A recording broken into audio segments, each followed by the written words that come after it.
सर्व स्पर्धा परीक्षा विद्यार्थी मित्रांचं मैत्रिणींचं पुन्हा एकदा टर्निंग पॉईंट्स यूट्यूब चॅनलवरती हार्दिक स्वागत आहे। आरोग्य विभाग असो की महानगरपालिका असो त्या अंतर्गत भरती होणाऱ्या ANM, GNM आणि MPW आणि SI या पदासाठी जो कॉमन अभ्यासक्रम आहे त्यामध्ये आहे न्यूट्रिएंट्स पोषण आहार। त्यामधील त्या सिरीजमधील जो आजची व्हिडिओ लेक्चर आहे त्यामध्ये तुम्ही पाहिलं असेल की स्निग्ध पदार्थ मेद अर्थात फॅट्स यावर आहे। बघा लक्षात घ्या ही जी व्हिडिओ सिरीज आहे इन डेप्थच आहे। जर तुम्हाला याबद्दल काही शंका असल्यास माझा हा संपर्क क्रमांक आहे त्यावर तुम्ही व्हॉट्सअप करू शकता। जनरली कॉल करण्यापेक्षा व्हॉट्सअप करा, आम्ही रिप्लाय देऊ। तर मग स्निग्ध पदार्थ काय आहे कसा आहे त्या सगळ्या गोष्टीचा आपण यावर चर्चा करूया।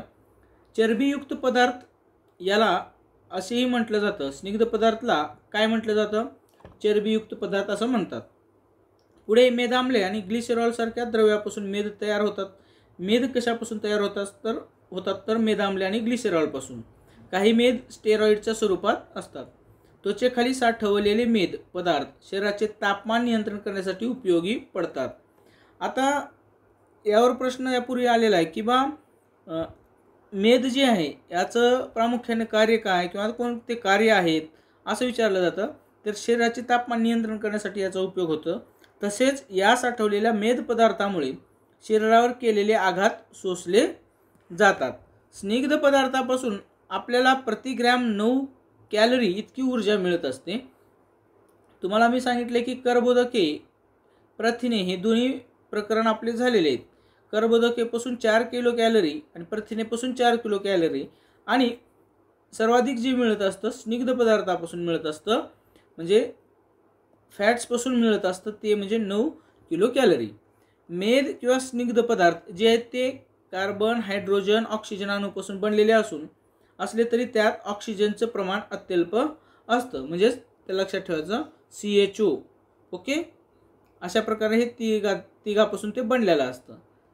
त्यानंतर आहे शरीरात ग्लुकोज प्रमाण स्निग्ध पदार्थापासून स्निग्ध आम्ल तयार केले जातात। शरीरात ग्लुकोज प्रमाण स्निग्ध पदार्थापासून स्निग्ध आम्ल तयार केले जातात आणि मेंदूत आणि चेतासंस्थेत स्निग्धांशांचे प्रमाण जास्त असते। मेंदूत आणि चेतासंस्थेत स्निग्धांशांचे प्रमाण असते। संतुलित आहारात याचं प्रमाण जे असतं ते 20 ते 30% असतं। बॅलन्स डाएट हे तुम्हाला मी चार्ट स्वरूपात दिलं होतं मागच्या व्हिडिओमध्ये, तुम्ही एकदा ते पाहू शकता। स्निग्ध पदार्थ मेद आम्ले आणि अल्कोहोलचे रेणू विशिष्ट रासायनिक बंधाने जोडून तयार झालेल्या पदार्थांना स्निग्ध पदार्थ म्हणतात। पुन्हा एकदा सांगतो, मेद आम्ले प्लस अल्कोहोल हे दोन शब्द आले पाहिजे। त्यांच्या रेणूपासून एक बंध तयार होतो आणि त्या बंधापासून जोडून तयार झालेले जे पदार्थ असतं त्याला तुम्ही स्निग्ध पदार्थ म्हणू शकता। स्निग्ध पदार्थाची दैनंदिन गरज प्रत्येक किलोसाठी 0.5 ते 1 ग्रॅम एवढी असते। पुढचा प्रश्न आहे जास्तीच्या स्निग्ध पदार्थाची साठवण। आवश्यकतेपेक्षा जास्त स्निग्ध पदार्थ म्हणजे पदार्थ असतात शरीरात सेवन केल्यास त्याची साठवणूक चरबीयुक्त संयोजी ऊतीमध्ये होते। आपली जी जाडी वाढते त्याचं प्रामुख्याने कारण हेच असतं, हे लक्षात असू द्या। मेद आणि स्निग्ध पदार्थाचे स्रोत। आता वनस्पतीचे स्रोत बघूया। सूर्यफूल तेल, सोयाबीन तेल, मोहरीचे तेल, नारळ, शेंगदाणा, बदाम इत्यादीपासूनचे तेल। नेहमी आपल्याला आहार तज्ज्ञ सांगत असतात किंवा आपण बऱ्याच वर्तमानपत्रात ऐकतो की वजन कमी करण्यासाठी तेलाचं जे प्रमाण आहे खायचं ते कमी करा, ते याच कारणासाठी सांगितलं जातं। आणि त्याचा मुख्य स्रोत जे स्निग्ध पदार्थ मेदाचा आहे ते वनस्पती स्रोतामधील तेल हे आहे। ओके, प्राणी स्रोतमध्ये तूप, लोणी, त्यानंतर दूध, अंडी, मांस, मत्स्य तेल यांचं आहे। पुढे आहे आहारातील मेदाची स्निग्ध पदार्थाची कार्ये। एक प्रामुख्याने कार्य त्याच्यात ऊर्जा पुरवठा करणे। प्रथिने, कर्बोदके यांच्यापेक्षा सर्वाधिक प्रति ग्रॅम ऊर्जा स्निग्ध पदार्थापासून मिळते, कारण प्रथिनापासून 4 कॅलरी, कर्बोदकापासून 4 कॅलरी मिळते, हे आपण मागच्या व्हिडिओमध्ये स्पष्ट केलेलं आहे। त्याच्यापेक्षा जास्त अर्थात स्निग्ध पदार्थापासून मिळते ते म्हणजे 9। आता बऱ्याच वेळेस कन्फ्युजन होते काय नाही, आपण ज्यावेळेस पेपर वाचतो किंवा कोणती बातमी वाचतो कर्बोदके, प्रथिने आणि स्निग्ध पदार्थ हा क्रम प्रत्येक पुस्तकामध्ये असाच दिलेला आहे, हे पण लक्षात ठेवा। बरोबर, कर्बोदके, प्रोटीन्स आणि फॅट्स. तुम्ही एक लक्षात ठेवा, हे जर आता जास्तीची पद्धती आहे, मी माझी पद्धती सांगतो की ज्यावेळेस मी अभ्यास केला होता मी CPM लक्षात ठेवलं होतं. CPMला 400 म्हणजे 449 एवढं लक्षात ठेवलं होतं. कर्बोदके, प्रोटीन म्हणजे कार्बोहायड्रेट्स, प्रोटीन्स आणि जे आहे फॅट्स, CPF फॅट्स म्हणजे काय मेद, असं लक्षात ठेवलं होतं. तर त्यामध्ये तुम्ही लक्षात ठेवा, हा आकडा जर लक्षात राहिला आणि ही जर सिक्वेन्स लक्षात राहिली तर तुमचं कुठेही चुकणार नाही. आणि मोस्टली ना ह्यावर खूप वेळेस प्रश्न आले, MPC पासून पोलीस भरतीपासून आरोग्य विभाग तर 100% यावर आलेले आहेत. म्हणजे तुम्हाला प्रत्येक कोणत्या घटका कर्बोदकापासून, प्रथिनापासून आणि फॅट्सपासून किती कॅलरी ऊर्जा मिळते हे प्रश्न तुम्हाला फॅक्च्युअल आणि ते पाठ करावंच लागते. कसं लक्षात ठेवायचे ते देखील ठेवणं गरजेचं आहे. बघा 1 ग्रॅम आणि मिळणारी ऊर्जा मी मुद्दाम लिहिले बघ इथं. कर्बोदके, त्यानंतर प्रोटीन्स आणि स्निग्ध पदार्थ फॅट्स किती, कर्बोदकापासून 4 कॅलरी, प्रथिनापासून 4 कॅलरी आणि फॅट्सपासून 9 कॅलरी. ओके. आदर्श आहाराच्या तत्वानुसार शरीराच्या एकूण उष्मांक गरजेपैकी 60% ऊर्जा ही पिष्टमय पदार्थापासून आणि 20% ऊर्जा ही स्निग्ध पदार्थापासून मिळावी असं शास्त्रज्ञांचं मत आहे. जे आदर्श आहार तत्व आहे त्यामध्ये 60% ऊर्जा ही पिष्टमय पदार्थापासून मिळावी आणि 20% ऊर्जा ही स्निग्ध पदार्थापासून मिळावी. स्निग्ध पदार्थाचे पचन व ऊर्जा पुरवठा प्रक्रिया, आपण घेतलेले स्निग्ध पदार्थाचे पचन होणे म्हणजे त्याचे रूपांतर मेदाम्ल आणि अल्कोहोलमध्ये होणे. आपण ज्यावेळेस म्हणजे स्निग्ध पदार्थाचे पचन होते म्हणजे त्याचे रूपांतर होतं मेदाम्ल आणि अल्कोहोलमध्ये. मेदाम्ले शोषून घेतल्यानंतर ते शरीरात सर्वत्र पोहोचवले जाते. त्यानंतर वेगवेगळ्या पेशी त्यापासून आवश्यक असणारे पदार्थ तयार करतात आणि ते पदार्थ मेदाम्लापासून तयार केले जातात. उदाहरणार्थ बघा, पेशींच्या प्रद्रव्य पटल निर्मितीसाठी फॉस्फोलिपिड आणि हे फॉस्फोलिपिड मेदाम्लापासून तयार केले जातात. पेशींच्या प्रद्रव्य पटल निर्मितीसाठी काय आवश्यक असतं तर फॉस्फोलिपिड, आणि हे फॉस्फोलिपिड मेदाम्लापासून तयार होतं. ओके. प्रोजेस्टेरॉन, इस्ट्रोजेन, टेस्टोस्टेरॉन आणि अल्डोस्टेरॉन यासारखी जी संप्रेरके आहेत जे जनेंद्रियाशी संबंधित आहेत, सेक्स हार्मोन्स जे असतात ती मेद स्वरूपात साठवली जातात. आता पुन्हा एकदा मी सांगतो, प्रोजेस्टेरॉन, इस्ट्रोजन आणि टेस्टोस्टेरॉन यावर प्रश्न आलेले आहेत.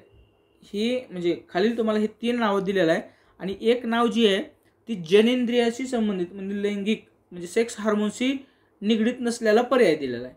ही 3 नावं, ही 4 नावं कायमस्वरूपी लक्षात ठेवा म्हणजे तुम्हाला एलिमिनेशन पद्धतीनं उत्तर काढता येईल बाजूला. आहारातील मेद पदार्थ शरीराला मेद आम्लाचा पुरवठा करतात. चेतापेशीच्या अक्षतंतूपासून असलेले आवरण तयार करण्यासाठी मेद आम्लाचा वापर केला जातो. हे सगळे मेद आम्लाचा जे उपयोग आहे किंवा काय निर्माण होतं ते याच्यासाठी खूप महत्त्वाचं आहे. मेदात विद्राव्य असणाऱ्या जीवनसत्वांच्या अभिशोषणामध्ये आहारातील मेद पदार्थांचा उपयोग होत असतो. त्यानंतर मेदात विरघळणाऱ्या जीवनसत्वामुळे, आता तुम्हाला माहिती आहे ना, पाण्यात विरघळणारे आणि मेदात विरघळणारे जीवनसत्व, आता A, D, E, K हे आहेत मेदात विरघळणारे आणि पाण्यात विरघळणारे कोणकोणते ते पण लक्षात घ्या, B आणि C विटॅमिन. ओके. आता मेदात विरघळणाऱ्या जीवनसत्वामुळे शरीरात त्यांच्या आधिक्याचे परिणाम जाणवते. म्हणजे तुम्हाला जर आधिक्य झालं तर त्याचं म्हणजे तुम्ही जास्त आंबे बी खाल्ले विटॅमिन E साठी खूप चांगलं असतं, आणि जर त्याचं एक्सेस झालं तर त्याचे देखील साईड इफेक्ट आहेत. म्हणजे कोणत्या जीवनसत्वाचे साईड इफेक्ट आहेत तर A, D, E, K, परंतु B आणि Cचं होत नाही कारण ते पाण्यात विरघळतात म्हणून ते घामा वाटे, लघवी वाटे, कोणत्याही म्हणजे पाण्या वाटे ते निघून जातात म्हणजे आधिक्य होतच नाही. पुढे आहे फॅट सेल्स, मेदपेशी. विशिष्ट प्रकारच्या पेशी या असतात. मेदपेशीच्या एकूण आकारमानापैकी 85% भाग हा मेदाचा असतो आणि 15% भाग हा पेशी द्रवाचा असतो, सायटोप्लाझम असतो. त्यानंतर मेदऊती काय बघा व्यवस्थित, पोट, स्तन, कंबर, नितंब या शरीराच्या भागात त्वचेखाली जे असतात मेदपेशींना बनलेली मेदऊती असते.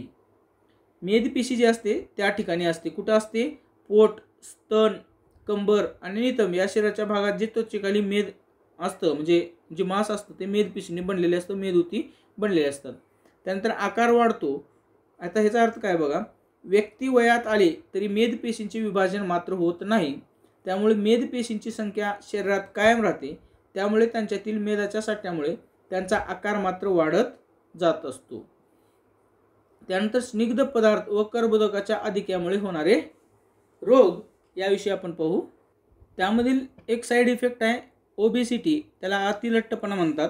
फार मोठ्या प्रमाणात मेद शरीरात साठवले जात असल्यामुळे अतिलठ्ठपणा किंवा स्थूलपणा हा आजार होतो.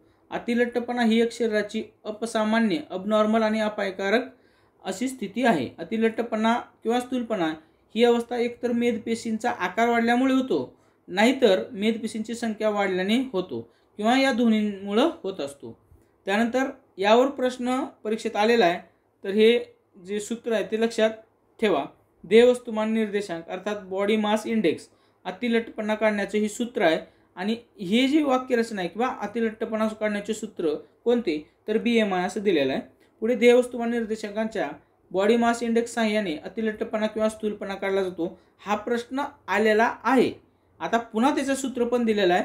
वजन कंसात किलोग्रॅम भागिले उंचीचा वर्ग आहे बरं का, आणि त्याला मीटरमध्ये म्हणजे किलोग्रॅम घेतलं तर मीटरमध्ये, जनरली किलोग्रॅम आणि मीटर अशा प्रकारे त्यांनी ते BMI काढायचं सूत्र दिलेलं आहे. अतिलठ्ठपणा कसा ठरवला जातो बघा, लिंगानुसार बघा.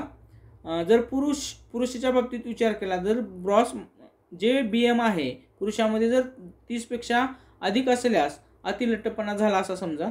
स्त्रियामध्ये 28.6 पेक्षा जर जास्त झाला BMI तर तो अतिलठ्ठपणा आहे असा समजावा.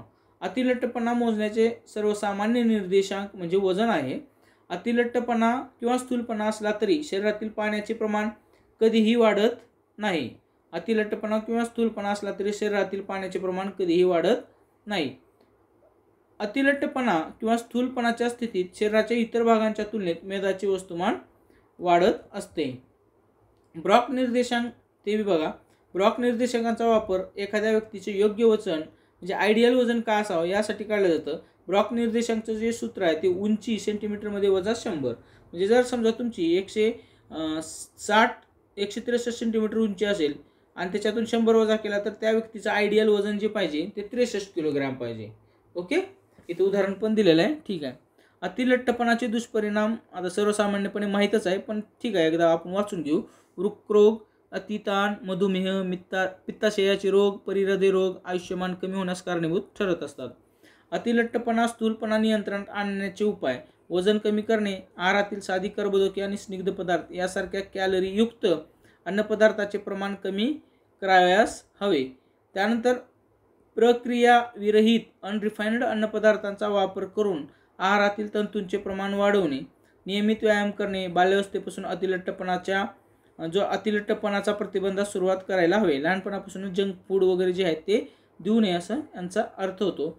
त्यानंतर हायपरटेन्शन, अतिताण देखील कर्बोदक आणि स्निग्ध पदार्थाच्या अतिसेवनामुळे होत असतं. त्यामध्ये बघा व्याख्या बघू आपण. अनुवंशिकरित्या किंवा अतिलठ्ठपणा, प्रतिबल, मधुमेह, वृकरोग इत्यादीमुळे होणाऱ्या स्थितीस अतिताण असे म्हणतात. अतिताण असलेल्या स्थितीमध्ये रक्तदाबाची पातळी वाढते आणि रक्तताण त्याबद्दल पाहूया. जागतिक आरोग्य संघटनेने रक्तताणची व्याख्या काय केली आहे ते बघा.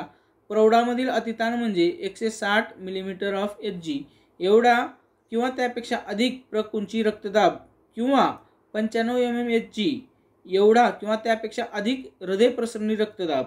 याचा अर्थ त्यांनी काय केलेला आहे, रक्तताण तुम्हाला आहे असं त्यांनी सांगितलेलं आहे, म्हणजे हायपरटेन्शन आहे असं व्याख्या WHO केलेली आहे.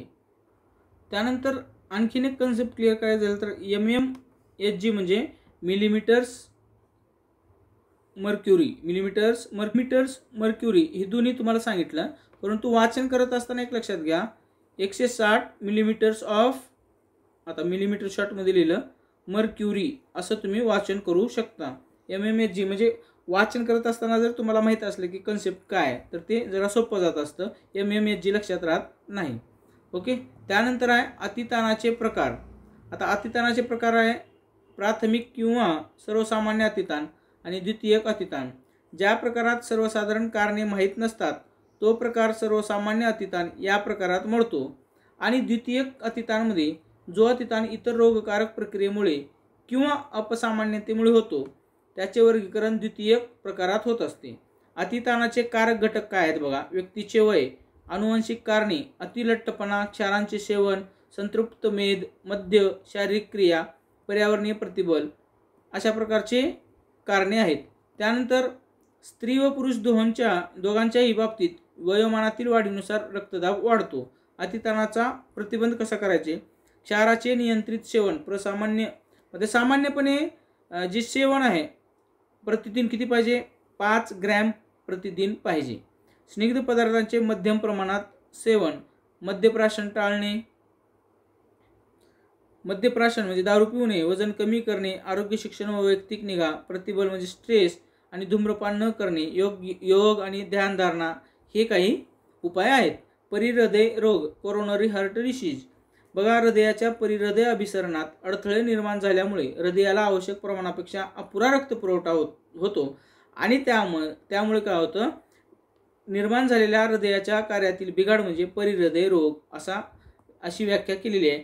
परिहृदय रोगाचा जो आहे धोका निर्माण करणारे प्रमुख घटक कोणते आहेत, नियमितपणे बैठ्या स्वरूपाचे काम करणे, सिगरेट नियमितपणे ओढणे, उच्च रक्तदाब, हाय बीपी, त्यानंतर रक्तद्रव्यातील कोलेस्ट्रॉलचे पातळीतील वाढ, मधुमेह, अतिलठ्ठपणा आणि प्रतिबल हे प्रामुख्याने कारण आहेत, त्याची कारणे आहेत। त्यानंतर धूम्रपानामुळे कार्बन मोनॉक्साईड निर्मित धमनी काठिन्यता, निकोटीनने उद्दीपित रक्तदाबातील वाढ आणि हृदय स्नायूस ऑक्सिजनची आवश्यकता हे निर्माण होतात। काय होत असतं, धूम्रपान जर तुम्ही केले तर कार्बन मोनॉक्साईड निर्मित धमनी काठिन्यता आणि निकोटीनमुळे उद्दीपित रक्तदाबातील वाढ आणि हृदय स्नायूस ऑक्सिजनची आवश्यकता निर्माण होत असते। इथं कार्बन मोनॉक्साईड दिलेला हे पण जो शब्द आहे तो लक्षात ठेवा। धूम्रपान बंद केल्यास परिहृदय रोगामुळे मृत्यू होण्याचा धोका कमी होतो आणि त्यानंतर अतिताणामुळे धमनी काठिन्यतेची प्रक्रिया वेगाने होत असल्यामुळे परिहृदय रोग जे आहे ते होतो। जास्त तुम्ही जर स्ट्रेस घेतला तर धमनी काठिन्यतेची प्रक्रिया एकदम फास्ट होत असते आणि त्यामुळेच हार्ट अटॅक येत असतं। कोलेस्ट्रॉलचे धोके, रक्तद्रव्यातील कोलेस्टेरॉलचे प्रमाण वाढल्यास मायोकार्डियल इन्फार्क्शन म्हणजेच रक्तप्रवाहात अडथळा विकसित होतो। इंग्रजी नाव थोडं उच्चार करताना बघा, व्यवस्थित वाचताना किंवा पॉज करून वाचा तुम्ही। आता कोलेस्टेरॉलचे धोक्यामध्ये प्रामुख्याने काय, रक्तद्रव्यातील कोलेस्ट्रॉलचे प्रमाण वाढल्यामुळे काय होतं, मायोकार्डियल इन्फार्क्शन म्हणजेच रक्तप्रवाहात अडथळा विकसित होत असतो। मधुमेही म्हणजे शुगर असलेल्या व्यक्तीस मधुमेह नसलेल्या व्यक्तीपेक्षा जे परिहृदय रोगाचं जे प्रमाण आहे ते 2 ते 3 पटीनं अधिक आहे, त्यामुळं तुम्हाला शुगर होणार नाही याची काळजी तुम्ही घ्या। परिहृदय रोगाचे प्रतिबंधक उपाय काय आहेत, सिगरेट पिऊ नये, धूम्रपान बंद करावे, संतुलित आहार असावा, मद्यपान करू नये, नियमित व्यायाम, वजन नियंत्रणात ठेवणे। त्यानंतर सजीव ऊर्जा निर्मिती हे एक टॉपिक महत्त्वाचं आहे, ते पहा। यावर प्रश्न 2 ते 3 वेळेस आलेले आहेत, त्यामुळे हा टॉपिक मी तिथं इन्व्हॉल्व केलेला आहे। सजीवांमधील शोषण 2 प्रकारे होत असते, एक शरीर स्तरावर होतं आणि दुसरं पेशी स्तरावर। या शरीर स्तरावर जी काही ऑक्सिजन म्हणजे शोषण होतं त्याबद्दल पाहूया। या शोषणात ऑक्सिजन आणि कार्बन डायऑक्साईड या वायूंचे शरीर व सभोवतालच्या वातावरण यामध्ये देवाणघेवाण होत असते, म्हणजे आपण जे करत असतो श्वासोश्वास। या शोषणात अन्नपदार्थांचे ऑक्सिजनच्या मदतीने अथवा त्याच्या विना ऑक्सिडीकरण केले जाते, याला पेशी स्तर शोषण असं मग तुम्ही म्हणू शकता। पेशी स्तर शोषण, या शोषणात अन्नपदार्थांचे ऑक्सिजनच्या मदतीने अथवा त्याच्या विना ऑक्सिडीकरण केले जाते। आपण दररोज अन्नाचे सेवन करत असताना त्यातून प्रामुख्याने कर्बोदकांचा उपयोग मुख्यत्वे दररोज लागणारी ऊर्जा मिळवण्यासाठी करत असतो। ही ऊर्जा जी आहे ती ATPच्या स्वरूपात मिळवली जाते। ही ऊर्जा मिळवण्यासाठी पेशीमध्ये ग्लुकोज या कर्बोदकाचे टप्प्याटप्प्याने ऑक्सिडीकरण केले जाते, यालाच पेशी स्तरावरील शोषण असे म्हणतात। आता याचा चार्ट मी बनवला आहे बघा। सजीवामध्ये पेशी स्तरावर होणारे शोषण 2 प्रकारचे असते, एक ऑक्सिशोषण ऑक्सिजनचा सहभाग आणि दुसरा विनाऑक्सिशोषण ऑक्सिजनचा सहभाग नसतो। ऑक्सिशोषणामध्ये 3 टप्प्यामध्ये ग्लुकोजचे ऑक्सिडीकरण होत असतं. एक जो टप्पा आहे तो ग्लायकोलासिस, ग्लुकोज विघटन, आणि दुसरा आहे तो ट्रायकार्बोक्झिलिक आम्ल, यालाच क्रेब्स सायकल म्हणतात, आणि तिसरा आहे ETC रिॲक्शन, इलेक्ट्रॉन वहन साखळी अभिक्रिया असं आहे. त्यानंतर ग्लुकोज विघटन, ग्लायकोलिस, या प्रक्रियेत ग्लुकोजच्या एका रेणूचे पुढील प्रमाणे प्रत्येकी 2 रेणू तयार होतात. एक बघा आता, पायरुविक आम्लाचे रेणू असेटिल कोएन्झाइम ए या रेणूमध्ये रूपांतरित केले जातात आणि या प्रक्रियेमुळे पुढील प्रमाणे 2 रेणू तयार होत असतात. त्यामध्ये कार्बन डायऑक्साईडचे 2 रेणू आणि NADH2 अर्थात इथं लिहिलेलं आहे मी, निकोटिनामाइड ॲडेनाइन डायन्यूक्लियोटाइड याचे 2 रेणू तयार होतात. त्यानंतर काय होत असतं बघा, ATP ॲडेनोसिन ट्रायफॉस्फेट, त्यानंतर निकोटिनामाइड ॲडेनाइन डायन्यूक्लियोटाइड याचे देखील प्रत्येकी 2 रेणू तयार होतात आणि पाण्याचे 2 रेणू तयार होतात. ही प्रक्रिया कशामध्ये होत असते? ग्लुकोजच्या एका रेणूचे पुढील प्रमाणे प्रत्येकी 2 रेणूमध्ये विघटन होत असतं, हे लक्षात घ्या. ट्रायकार्बोक्झिलिक आम्लचक्र, यालाच क्रेब्स सायकल असं म्हणतात. ॲसेटिक कोएन्झाइम ए चे रेणू तंतुकणिकेमध्ये जातात. तेथे त्यावर ट्रायकार्बोक्झिलिक आम्लचक्र अर्थात क्रेब चक्र ही चक्रीय अभिक्रिया राबवली जाते. ट्रायकार्बोक्झिलिक आम्लचक्र यामध्ये ॲसेटिल कोएन्झाइम ए च्या रेणूतील ॲसेटिलचे पूर्णपणे ऑक्सिडीकरण करतात आणि त्याद्वारे पुढील रेणू तयार होतात. त्यामध्ये कार्बन डायऑक्साईड, पाणी आणि फ्लॅविन ॲडेनाइन डायन्यूक्लियोटाइड आणि ॲडेनोसिन ट्रायफॉस्फेट. बघा, पुन्हा एकदा मी तुम्हाला रिकॅप करतोय. क्रेब्स सायकलमध्ये तुम्हाला F लक्षात ठेवायचं, FADTOH, आणि ग्लायकोलिसिस जे आहे त्यामध्ये NADH2, आणि खालचं जे क्रेब्स सायकल होतं त्यामध्ये FADH2. ओके, लक्षात येऊ द्या फरक नेमका काय. त्यानंतर आता इलेक्ट्रॉन वहन साखळी अभिक्रिया ETC रिॲक्शन, ही अभिक्रिया तंतुकणिकेमध्ये राबवली जाते. कुठे राबवली जाते? तंतुकणिकेमध्ये. वरील दोन्ही प्रक्रियेच्या वेळी तयार झालेल्या NADH च्या प्रत्येक रेणूपासून 3 आणि FADH प्रत्येक रेणूपासून 2 ATP चे रेणू तयार होतात. बघा, वरील दोन्ही प्रक्रियेच्या वेळी NADH जे आहे त्यापासून म्हणजे 4 रेणूपासून, ह्या रेणूपासून 3 ATP तयार होत असतात NADH मध्ये, परंतु FADH चा जर विचार केला तर 2 ATP चे रेणू तयार होत असतात. या प्रक्रियेत ATPच्या रेणू व्यतिरिक्त पाण्याचेही रेणू तयार होत असतात, ते तर आहेच. ॲडेनोसिन ट्रायफॉस्फेट याला ऊर्जेचे चलन असं म्हणतात, हे लक्षात ठेवा. पुढे आहे हा एक ऊर्जेने संपृक्त असा रेणू आहे. काय? ATP adenosine triphosphate. त्यात फॉस्फेटचे 3 रेणू एकमेकांना ज्या बंधाने जोडलेले असतात त्या बंधामध्ये ऊर्जा साठवलेली असते. या रेणूंचा पेशीमध्ये आवश्यकतेनुसार साठा करून ठेवलेला असतो. त्यानंतर रासायनिकदृष्ट्या ATP हा ॲडिनोसिन रायबोन्यूक्लियोसाइड पासून तयार झालेला ट्रायफॉस्फेटचा रेणू असून त्यात ॲडेनिन हा नत्रयुक्त रेणू आणि रायबोज ही पेंटोज शर्करा व 3 फॉस्फेटचे रेणू असतात. ऊर्जेच्या गरजेनुसार ATP अर्थात ॲडेनोसिन ट्रायफॉस्फेट मधील फॉस्फेटच्या रेणूमधील बंध तोडून ऊर्जा मिळवली जाते, म्हणून ATPला ऊर्जेचे चलन असे म्हणतात. म्हणजे हे यावर प्रश्न येते बघा, तुम्हाला आलेला यापूर्वी. ऊर्जेचे चलन खालीलपैकी कोणत्या घटकाला म्हटलं जातं? तर ॲडेनोसिन ट्रायफॉस्फेटला म्हटलं जातं. त्यानंतर उपासमार व उपोषण यासारख्या अपवादात्मक परिस्थितीत शरीरात ऊर्जेचा वापर कसा होतो ते बघा. उपासमार व उपोषण या परिस्थितीत कर्बोदकांचा साठा कमी असल्यास पुढील 2 पोषक द्रव्यांची ऊर्जा मिळवण्यासाठी वापर होतो. त्यामध्ये एक प्रथिने आणि दुसरा स्निग्ध पदार्थ जातो. प्रथिनांचे रूपांतर अमिनो आम्लामध्ये होतं आणि स्निग्ध पदार्थ जे आहेत त्याचं रूपांतर होतं मेद आम्लामध्ये. आता अमिनो आम्ल आणि मेद आम्ल, आता अमिनो आम्लाचं रूपांतर ॲसिटिल कोएन्झाइम ए रेणूमध्ये होतं आणि मेद आम्लाचं देखील ए रेणूमध्ये होत असतं. ओके, आता आपण जे कॉमन हे आहे त्यामध्ये पाहू.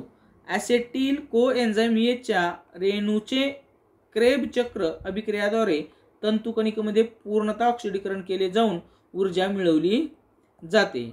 आता पुढे बघा, कर्बोदके, स्निग्ध पदार्थ आणि प्रथिने यांचे ऑक्सिशोषण करून ऊर्जा मिळवण्याची प्रक्रिया.